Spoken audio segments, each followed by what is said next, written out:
Welcome to the Rick Helps Real Estate Show. We have special guests today. These are some of my favorite people I like to watch on YouTube all the time. Starting here with Kayla at Zoodealio. Welcome. Hi, Rick. Well, thank you so much for having us. We're really excited to be with you, and this should be a fun new series. I'm Kayla. I am a realtor at heart. I've been selling real estate for many, many moons. And now I'm one of the co-founders of Zoodealio. We are a cash offer technology that helps real estate agents bridge the gap between cash offers and listing their homes on the open market. So we do a lot of fun stuff here. I'm also joined today with two of our co-founders, Jason and Elliot. Hey everyone, how are you? Awesome. Welcome.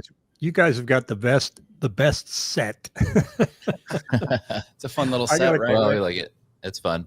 Yeah. We try. Your set up. So you help realtors with cash offers. Give me a little detail about that. So I call you up and I go, I got 123 Main Street down in Mesa. Can we talk about a cash offer for this home? Yeah, absolutely. That's the general idea. And my co-founder here, Elliot, loves to talk about it. So I'll let him give a little bit more insight on that. Yeah, awesome. So yeah, happy to take that. So essentially, yeah, the way it works is an agent can come in and submit for that cash offer request inside of their website. So as Kayla was saying, it's a technology, right? So it's an entire platform that is actually white labeled to that agent, right? So now they have their cash offer suites to where not only can they handle it in a one-off, converting that client, but it also allows them to lead generate for new business as well. So getting back to how it works is they will submit in the address inside of the system, and then it will actually the system will qualify that property for multiple different cash offers options that are available for that home. It will show them in a side-by-side comparison of what the different cash offers are, ultimately how they work. And really at its core, one of the most amazing things it does is it helps start a conversation, a true, genuine home selling conversation for that real estate agent. It kind of gives them that good, unique identifier. Yeah, I like to say, like, when agents talk about Open Door and OfferPad, they have these cash offers and they have this system, right? You go to Open Door or go to OfferPad and you get cash offers, you get some options there. What an agent gets with Zoodealio is they get their own system branded to themselves. So it's like having, hey, I'm Open Door.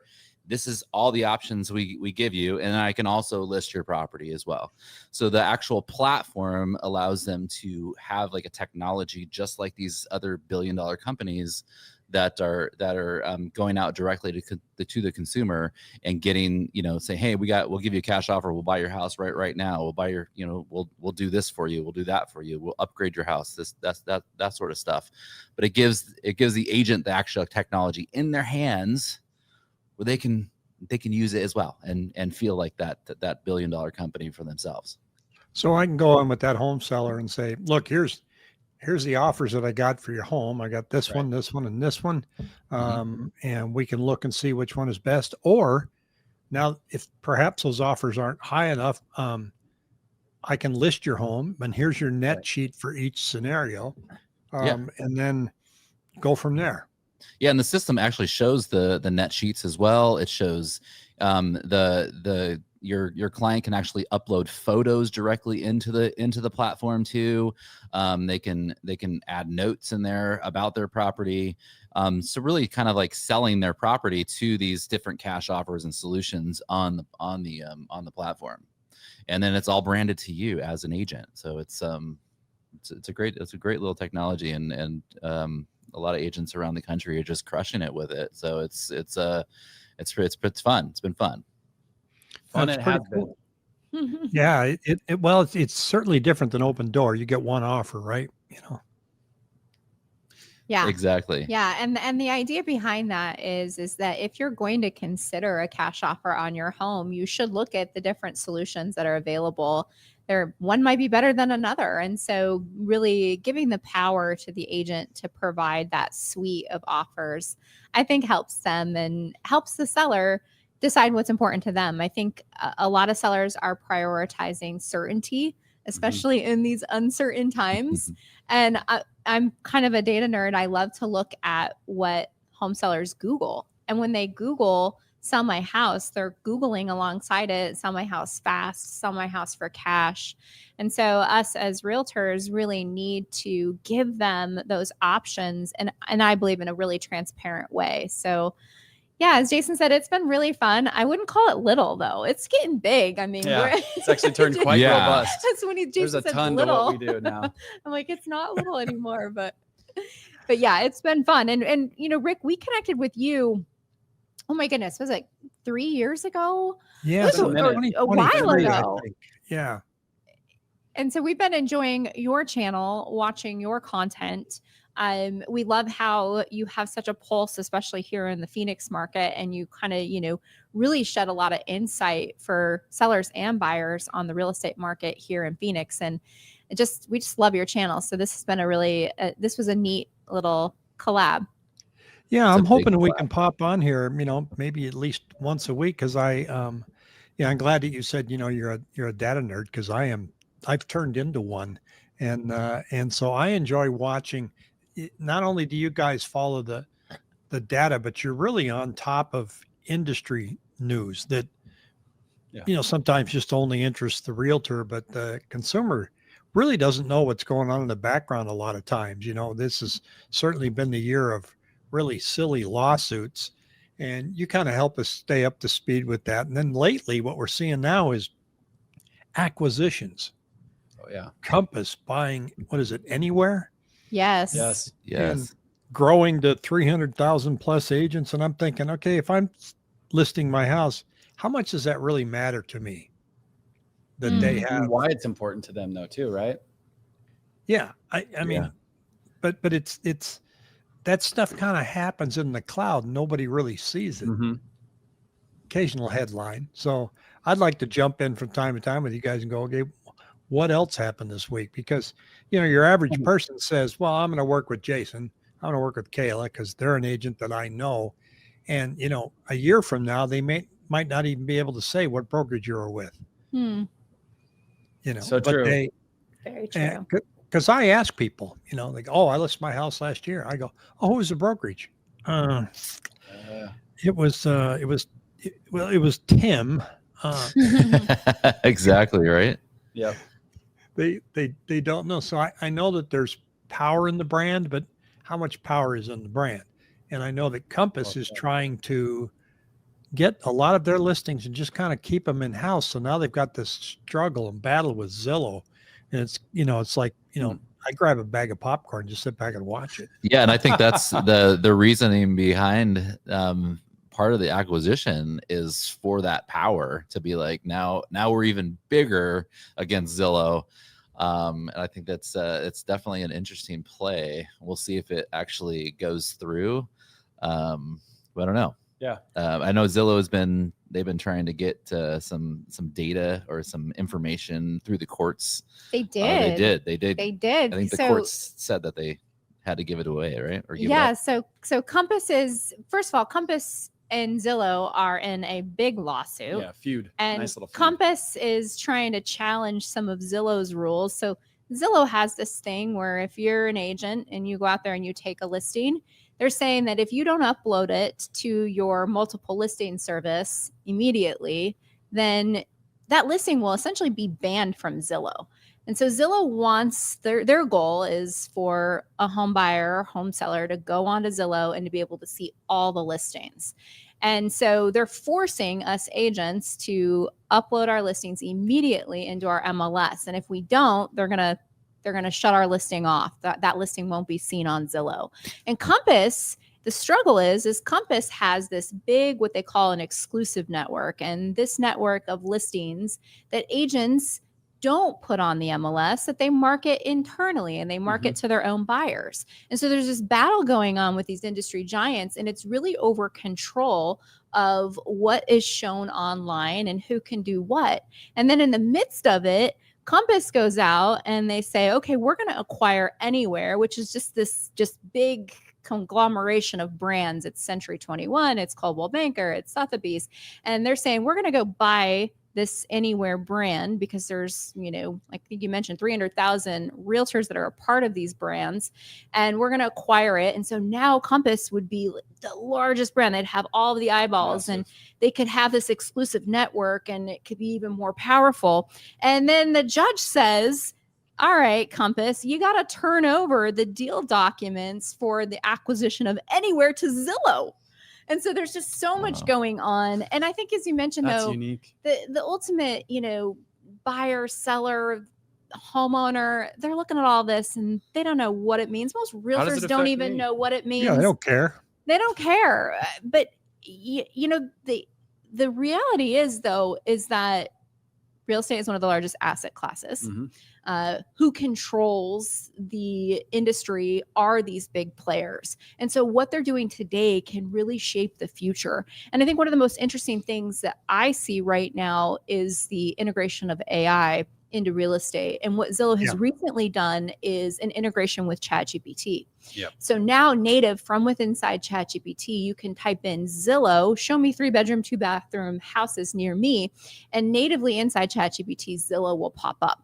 Well, now you got all of the other industry MLSs and saying like, wait, this could be a violation of MLS rules, but who's going to win this battle? And you look at a giant like Zillow, and it's hard not to envision them winning it. So yeah, I think, what I struggle with is, I get what Compass is trying to do, but then again, I don't get what they're trying to do. In other words, I don't see, if I'm listing my house, I want eyeballs on that everywhere. I don't want to just be in Compass's world. yes. So I don't know how I could go on an agent and go, be exclusive with us as Compass, because we've got all these buyers, and go, wait, so I'm not going to be on realtor.com. I'm not going to be on Zillow, because I think Compass can go ahead and strong arm this and say they've got all these agents, but they don't have the eyeballs that Zillow has. I mean, like it or not, I don't care what buyer I get or what seller I get. Even my website, it's okay. It's not, state of the art, but it's pretty good. They always go to Zillow. I always get, Rick, I found this morning. And they send you a link to Zillow, right? And then I go in the MLS and I look up, but remember how bad Zillow used to be? I used to call it the house of great disappointment. And 'cause somebody goes, I love this house. And I go, yeah, it was listed, sold 6 months ago. Yep. It They're still better happens. now. It still happens. There's a It lot does of happen. data that's not right. It is better. Way better. Yeah. Well, and Zillow gets 300 million visitors every single month. So, I mean, they're by a landslide the most viewed website, right? The next closest are like 100 million. And like you said, those are the realtor.coms, and Redfin, right? So yeah, it's not Compass. I mean, how's Compass? Compass is not even, to the best of my knowledge, is not even anywhere near that type of traffic. But I think with the acquisition of Anywhere with Compass, they could fight. Now they can say, well, okay, we'll forget it. We're not going to put our properties on Zillow, and then that would hurt Zillow. That would cause a ripple. That would definitely hurt Zillow. And would that hurt them enough to where Zillow is going to fold a little bit and be able to and allow a little bit more time for them to, market their houses directly within their network at first? Because Compass does sell a lot of properties through their network. I mean, wasn't there a they do. Yeah, it was a lot. They certainly do. It wasn't small. But like Rick mentioned, though, if you're listing your home, exactly, you want it on all the exposure. sites. You want all of that exposure, and so it is a hard sell for, especially if I were a Compass agent and I was pushing my exclusives. It would be a hard sell not to see your house on Zillow. right? Yeah, because you because whenever I list a house, that day they're checking to see if it's on Zillow. Yes. Yeah. Oh, hey, yeah. Rick, I just checked. Well, it's only been 30 minutes, so let it cook. Let it refresh. It's true. Yeah. And Zillow has some, it's a great interface. When I look at properties in other markets, I use love Zillow. Yeah. Oh, I love Zillow. absolutely. Great. But it's but would something like that though siphon some of that attention away from Zillow and onto Compass? And it could. That's what they're trying to do. But I think it's a gamble, and it's a long-term play. If their goal is to siphon, offer more listings than Zillow, or their goal is for Zillow not to have as many listings on them, boy, it's going to be a while before Zillow goes, oh, I cry uncle. Because, for all intents and purposes, they've already won. They got the most Absolutely. eyeball. They won a long time ago. People are complaining, oh, you agents, you supported Zillow. Yeah. You know what? They came up with a system where I could sit in Seattle and see a house in Southern California. Yep. They were the first ones to do that, and they won. Mhm. And when they give you a Zestimate, they tell you what your house is worth. It's not anywhere near accurate. No. That's also the thing that happens when you go on a listing appointment is, I always look to see what it's worth on Zillow because I know that they're going to say, oh, I'm 725,000. Oh, you went to Zillow. Okay, well, let's take another look. And so they've won that. They've won that war. But again, I think, the consumer is only going to care about one thing, and that is when I list my house, how many people are going to see it, and what are you going to do marketing wise for my home? Yes. And Absolutely. the buyer is going to go to Zillow and they're going to look up a bunch of homes, and I'm going to go, wait, did you see this one on Compass? No, I didn't see. Oh, okay. Well, geez, now I got to search 2 places. Mm-hmm. I tried Chat GPT this week or last week. I typed in order to get it to integrate to Zillow, you have to start and say, Zillow, find me a 3-bedroom, 2-bath house in Gilbert for under $450,000. And it showed me all the Zillow listings. You click on it, it takes you to, the Zillow listing. But the advantage with Chat GPT is once you start that conversation, you can add to it, and it just keeps it going. You know what? I'm looking for a storage shed. Is there any way that's, and it just remembers all this stuff. I want to be in a cul-de-sac. And so, or you can modify it. Never mind the cul-de-sac. Let's go back to, so that's better than going in on Zillow's site and hitting all those filters that many people don't know how to use. Yeah. So I think it's I see an advantage there. It absolutely is. I think that like when you get into the memory of ChatGPT, that right, isn't that actually one of the most important or cool things about it, especially when you get into like the other, the other language models that are out there. Like you start comparing it to like a Gemini and whatever else. But yeah, it's pretty cool. I did want to bring up one point because I think Jay's point is valid, that and what you were talking about there too, Rick, about having to search 2 places. Because when you just look at it like in the numbers of totality, let's say that if this deal comes together with Anywhere and Compass, you're talking about almost 25% of the agents, right? Of all available agents. So you're right. They could make a stance in that to where if there's that disruption and now there is a unique thing, if it's 25% of available inventory in a different place, it could absolutely. How long? And then if Compass has, if they have a good interface, which I haven't really gone on Compass because I don't search. Their site, their tech's always been pretty good. If it's decent, how long would it take for consumers to really go like, okay, I have to go to 2 places now. Yep. Now I have to go to Zillow and Compass. I think that's the play that they're trying to make. I don't know if it'll work or not. Yeah, they're gonna be upset before you start seeing acceptance. Yeah, you're talking about the consumers will be upset. Yeah. I got to do what? Yeah. But then if you find, oh, wait a minute, I didn't know that this house was over on this other website. Okay, I feel kind of special now. But if they do it long enough, will Zillow fold and give them something? Yeah. And allow them to keep it on, because I think, what is it, 48 hours or 24 hours that you have to have it on the MLS? Yes. Yeah. And Compass doesn't like that. So will they give them like 96 hours or 102 hours or whatever? Yeah, like somehow increase that you can have your timeframe. pocket listing for a week. Yeah. But it's going to get interesting. It is getting interesting. And I think too, even with, I don't know if you follow the lawsuit out of Portland, Oregon against Zillow from a home buyer, basically saying that they were defrauded because they didn't realize that the agent that Zillow connected them with wasn't the listing agent, and there was a referral fee paid, and you shouldn't do that. And I did a video on that. I'm glad you brought that up. Oh, did you? I said, okay, so they're suing him because they were steered toward an agent that they didn't know. Well, it's a big blue button says contact agent. Okay. Yep. Yeah. But then just slightly down and underneath the listing, right there in front of you, right there, has the listing agent and the brokerage right there. You can call them. It's right there. So they weren't steering you towards there. You're the one clicking the freaking mouse.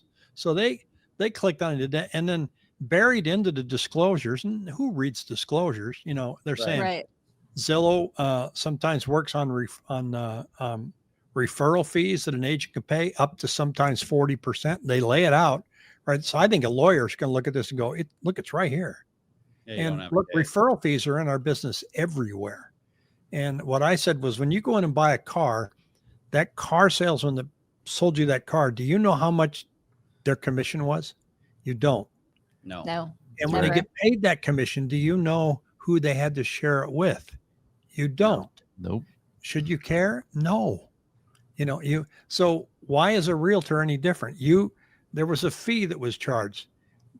Realtors sometimes get 100% minus a transaction fee. Sometimes they pay a referral company. They're not paying title for anything. They're not doing any of that. You know, that's a RESPA violation, but it's just like, why do you care? You didn't get screwed because you clicked contact an agent. Now that agent's going to call you right away.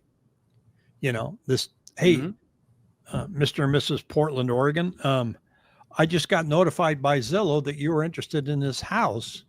How can I help you? Well, is it your listing? No. Oh, well, I want to get a hold of the listing agent. Okay, let me help you with that. You know, it's not like you're not forced to use them. Plus, Right. you can use your own agent that you've already been working with. So these lawsuits, they're too simple, and there's so much misunderstanding in the business that the only people winning are the lawyers. Oh, Good agreed. point. Oh, Good yeah. point. So true. And is that the play? I mean, do the lawyers just see opportunity, and that's why we're seeing all of this? It makes you wonder. Well, look what happened at the last big lawsuit, the Burnett lawsuit, and the lawyer that won that launched his own website. Yes. Which was the dumbest website I've ever seen. I mean, you Yes. think, I wasn't sure if this lawyer knew anything about real estate. And then you look at the website and you go, no, I'm 100% sure he didn't know anything about real estate. Yep. So true. I think that from the like these, they look at our industry and they oversimplify everything that we do as realtors. And it's so disheartening, I think, being in the tech field. Right? Yeah, creating technology, knowing though that when it comes to buying, when it comes to selling, it's all of the emotional things that are so challenging for buyers and sellers. And having a good representative on your side is going to help you navigate all of that. And then also too, Jay, you're talking about like how quickly will the consumer shift if Compass did acquire anywhere and they did go exclusives. The reality is we transact real estate so infrequently. Like most people buy and sell once every 7 years. Yep. It's not like we're doing this all the time. Now for fun, we like to look at house porn for fun, but most people aren't buying and selling frequently. So I don't know. It's a really interesting time, Rick. And I always get mad at the industry because I feel like we don't innovate much. And I think that as individuals, we're so disenfranchised from everyone else that we don't really have. I mean, NAR is kind of a joke if you ask me, but. So what if Compass decides to, when they take on Anywhere, and maybe they decide to offer agents in other brokerages to also put their listings on Compass instead of the MLSs, so it doesn't go into Zillow, and there's some sort of fight like that. I feel like there might be something brewing to where they're big enough to where they can try to move sentiment, because what are we doing now? We're putting our properties on MLSs. It goes directly to Zillow. Zillow's they're putting out a bunch of advertisements, or people go to Zillow, 300 million, you say. Yep. Is there enough power? I'm just saying, with Compass and Anywhere, to start moving some of the sentiment to go like, we're going to start putting our inventory here.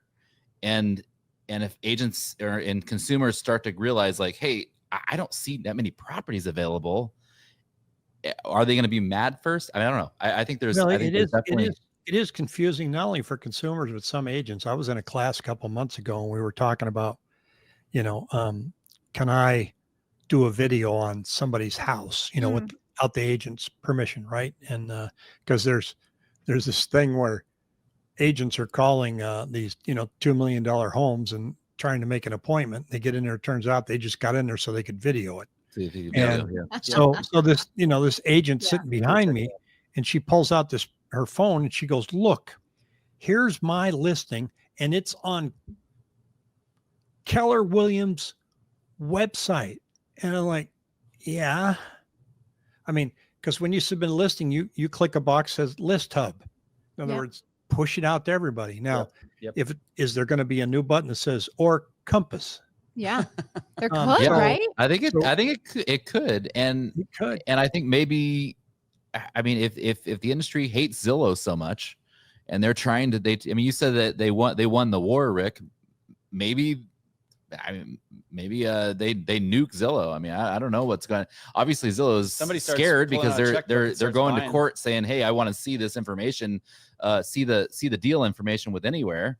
So they're obviously taking offense to this. Yep.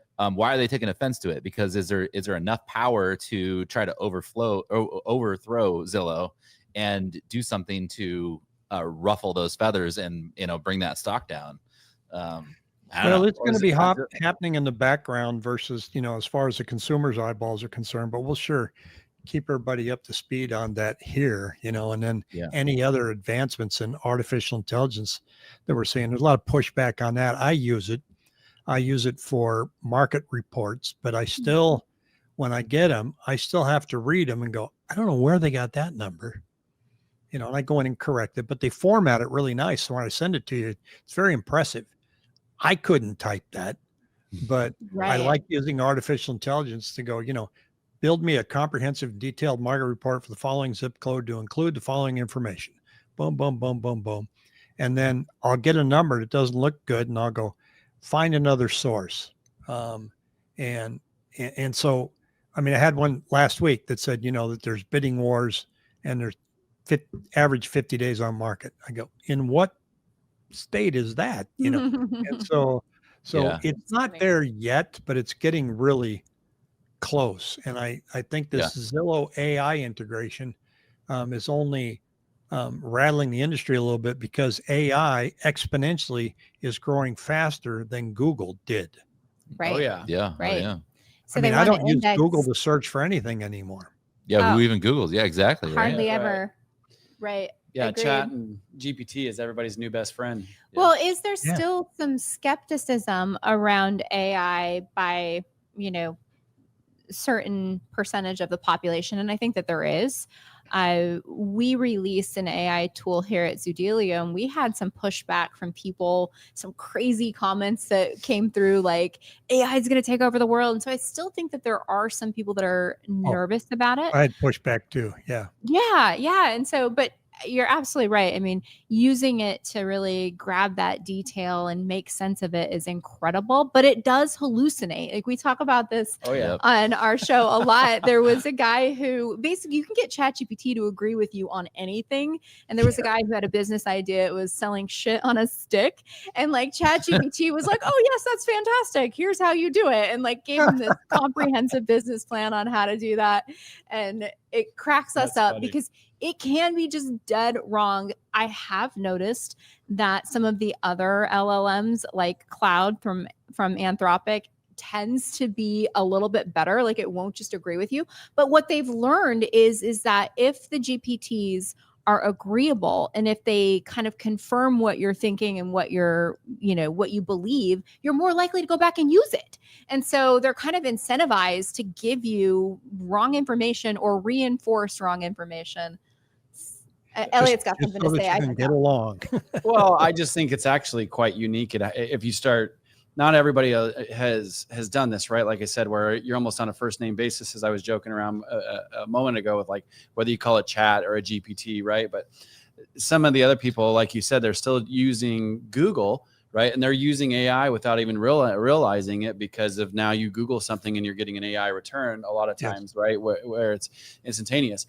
But the part of what I wanted to get to that's so different is actually how individually different each model is, right? Like they're sometimes the answers are different, right? Like you actually start understanding and looking at like the neural network of what's going on and how it's processing the information, and like where you're going to be able to do like deep searches like in Anthropic and some of those other places.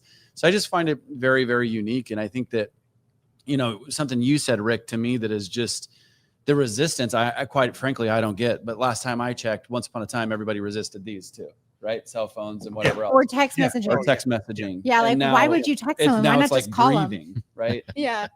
Okay, I got to tell you the story. I was in Albany, New York, and I managed out by Rochester with this baking company called Fryhoffers, and we had a regional sales manager. He had the same job I had, and he had the Schenectady, Albany, New York area, and they had just implemented email. Okay. So this was 95, got email. I'm like, thank God, you know, you've got and mail. So I go to this meeting, and here comes this guy named Dave, and he's got these vanilla folders, just thick. And he goes, okay, I'm just not understanding the efficiency of these emails. I get in the morning and I have my secretary print all these up, and then I write my responses down and hand them back to her. And we all just went, yeah, wow. Dave, we should probably explain this to you. I couldn't believe it. I was like, okay. But you know, I use ChatGPT. I got these MRI results from the doctor, and you know, I'm not a doctor. I'm reading this stuff like, so I copy it and I put it into ChatGPT and I said, explain this. And it just went, and I go, oh, okay.